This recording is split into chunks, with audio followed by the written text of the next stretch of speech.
Bonjour, aujourd'hui on plonge dans une histoire assez incroyable, une guérison soudaine, inexpliquée de la maladie de Parkinson. Ça s'est passé il y a 20 ans. Oui, bonjour. On parle de sœur Marie-Simon-Pierre et notre point de départ, c'est un article de blog qui revient sur son histoire en s'appuyant sur un témoignage récent paru dans le Dauphiné libéré. D'accord.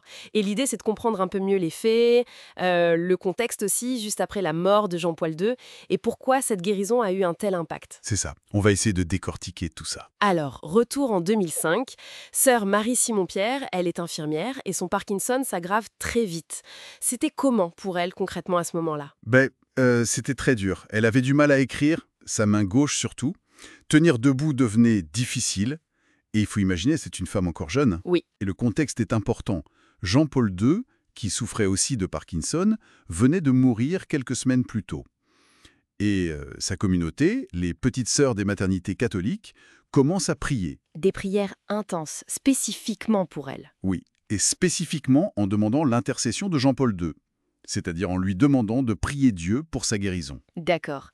Et puis, il y a cette nuit du 2 au 3 juin 2005, la nuit décisive. Tout à fait. Elle est épuisée, elle n'en peut plus d'essayer d'écrire, c'est illisible d'ailleurs. Sa supérieure l'encourage à tenir bon, à demander cette guérison via Jean-Paul II. Hmm. Elle va se coucher, et le lendemain matin, au réveil, plus rien. C'est la stupéfaction totale. Plus rien, c'est-à-dire? Plus de tremblement, plus de raideur. Elle se sent, elle le dira plus tard, libérée. Elle prend un stylo, elle écrit son nom, et c'est parfaitement lisible. Incroyable! Et les médecins qui la suivaient, qu'est-ce qu'ils en disent? Ils sont dépassés. Ils constatent la guérison, hein, elle est bien réelle, totale, et elle va durer. Mais scientifiquement, ils n'ont pas d'explication. C'est ça qui est clé. Cette absence d'explication médicale, ça ouvre la porte à autre chose, j'imagine. L'Église s'en mêle. Exactement. C'est là que l'Église intervient, avec ce qu'on appelle une enquête canonique, hein.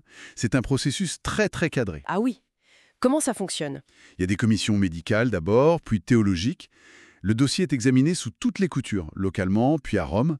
Et ce qui ressort comme crucial, c'est pas juste l'inexplicabilité médicale. D'accord. Mais c'est aussi le lien direct établi entre les prières, qui étaient documentées, adressées à Jean-Paul II, et la guérison quasi immédiate. Et cette validation par l'Église, elle a eu des conséquences énormes, n'est-ce pas? Ah oui, absolument déterminante.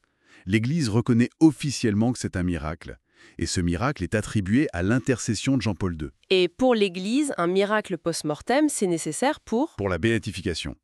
Exactement. Donc, cette guérison devient la pièce maîtresse, l'élément clé qui va permettre de béatifier Jean-Paul II en 2011. Et puis sa canonisation ensuite, en 2014. Tout à fait. Canonisation, c'est-à-dire qu'il est reconnu comme saint. Et aujourd'hui, 20 ans après, sœur Marie-Simon-Pierre, elle vit à Bourgoin-Jallieu, c'est ça? Qu'est-ce qu'elle dit maintenant? Oui, elle a 66 ans. Elle continue de témoigner, mais apparemment avec beaucoup d'humilité.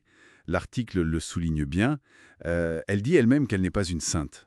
Ah bon? Non, elle se voit comme, je cite un peu l'idée, quelqu'un qui a vécu quelque chose d'inexplicable et qui a choisi de croire. Son message principal, c'est un appel à l'espérance. Elle cherche pas à convaincre, mais plutôt à partager son expérience. C'est ça. Elle témoigne de ce qu'elle a vécu, tout simplement. C'est quand même un parcours fou, une expérience très personnelle, bouleversante, qui est validée par une institution via un processus très strict et qui a un impact direct sur l'histoire de l'Église récente, en fait. Exactement. Ça montre bien cette articulation entre le vécu intime, inexplicable rationnellement, l'analyse institutionnelle, médicale et théologique ici, et puis les conséquences historiques. Donc si on résume, on a un témoignage fort d'une guérison de Parkinson jugée inexplicable par la médecine. Oui, Une reconnaissance par l'Église comme miracle lié à Jean-Paul II, après une enquête poussée, c'est ça. et un rôle direct et décisif dans sa béatification et sa canonisation. Tout à fait. Et ça nous amène peut-être à une petite réflexion pour finir. Au-delà de la question de croire ou pas au miracle, c'est intéressant de se demander comment on intègre dans notre vision du monde ces récits d'expérience qui semblent sortir des clous de l'explication scientifique telle qu'on la connaît aujourd'hui. C'est une bonne question. Est-ce que ces histoires, même si on n'y adhère pas forcément, peuvent nous pousser à interroger un peu nos propres certitudes sur ce qui est possible ou impossible? Voilà, peut-être juste ouvrir une petite porte à cette question, sans forcément y répondre.